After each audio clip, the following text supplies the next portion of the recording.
Dick, we have a guest. I'm going to let you do the We introduction do, this time. Bruce. We are just delighted to have Ed Bebarian, who's the longtime now District Attorney of the County of Marin.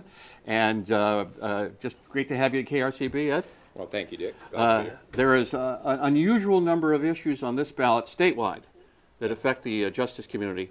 And I normally think of three of them. That's Prop 34, the death penalty, 35, human trafficking, increasing penalties, and changing the three strikes law, which is Prop 36. But actually, Prop 30, which is going to affect the budgeting of the district attorney's office in all the 58 counties. Well, it affects the budgeting of the counties is what it affects. Prop 30, as everyone knows, has been very much talked about in the education area.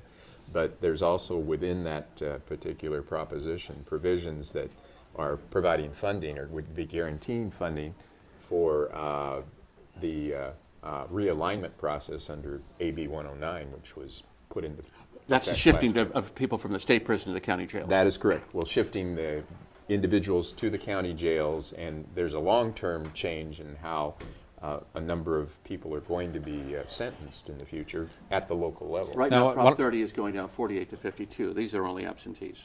Now, I spoke not too long ago with our sheriff here in Sonoma County, and Sheriff Freitas said that he thought it was working fine. Realignment was going okay. They've had to change the culture in the jail. They have more violent offenders there now.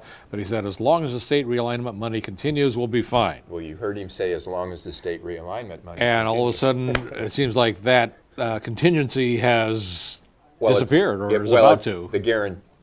Nothing is ever guaranteed in politics, as you all know, but as that funding formula, in fact, is tied into Prop 30 if you go beyond the fiscal year of 13-14. And if that goes down, then we're in some problems. So what about the change in the death penalty? Did you think that was likely to have a stronger showing, or Well, are you? I'm not too surprised, I guess, with the end result at this point. What appears to be that it's not going to pass.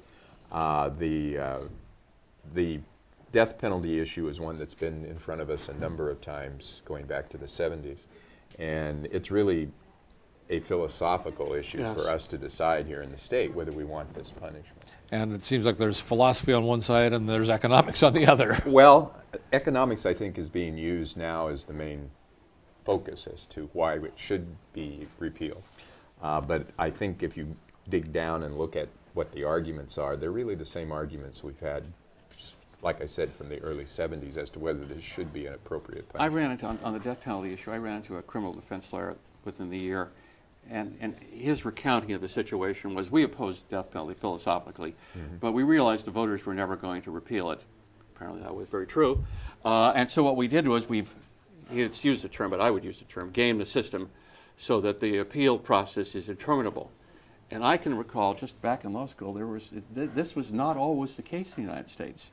We would have a trial and, frankly, an execution. I think of the case of Mayor Anton Cermak, Franklin Roosevelt, 1933. The trial happens in February, and April or May they have the crime. April or May they have the trial, and the wrongdoer met his fate with a month later. Well, I understand what you're saying because the last death penalty case that I personally did is still on appeal, and that was completed in the early 90s. There we go. And the particular individual is in San Quentin on death row, but he hasn't even gotten to his federal appeals process yet. Why can't we devise, if the public wants the death penalty, why can't we devise a better system?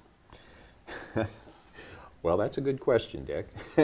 The question has to be whether we should have that as a punishment. I think that's I would like us to make a decision on Can that. we just Well, do it that? appears we have. Well, we have for now.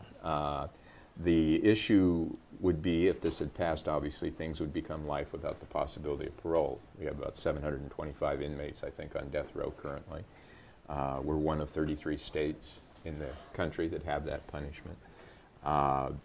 What will happen with it going into the long run, I'm not sure. I'm not sure that it will be here in California in another decade. You think eventually it'll be abolished? Yeah, I think it is. If you look at the polling results, each time the voters are changing. Real quickly before we have to move on, the three strikes measure, you supported the changes there. No, actually I did not. No. I did not support the changes on the three strikes measure because I believe I like to have that tool available. I don't think it is being misused as it's being advertised at the current time, that's what's happening. I, as a district attorney, have the ability in those cases where I feel that it should not be the punishment to remove those priors so that that never is the punishment for the individual. I think that this initiative, which is going to pass, I think it is going to be modified, but I think it provides a more politically expedient cover, if you, and I don't mean to use that in a derogatory term, where I'm not put on the spot as a DA in having to make those decisions. The law itself, if it's modified, which it appears it's going to be, will not put the DA in a position of having to make the call on whether this should be a case removed from that type of punishment. Well, Ed, thanks very much for being with us this evening. Appreciate the chance. Okay. And hadn't realized we'd have quite so much to talk about in No, a that's short okay. time, but I appreciate your insights and your Okay. perspective. Thanks for joining coming us. by, Ed. Okay, Really no appreciate it. problem. Good.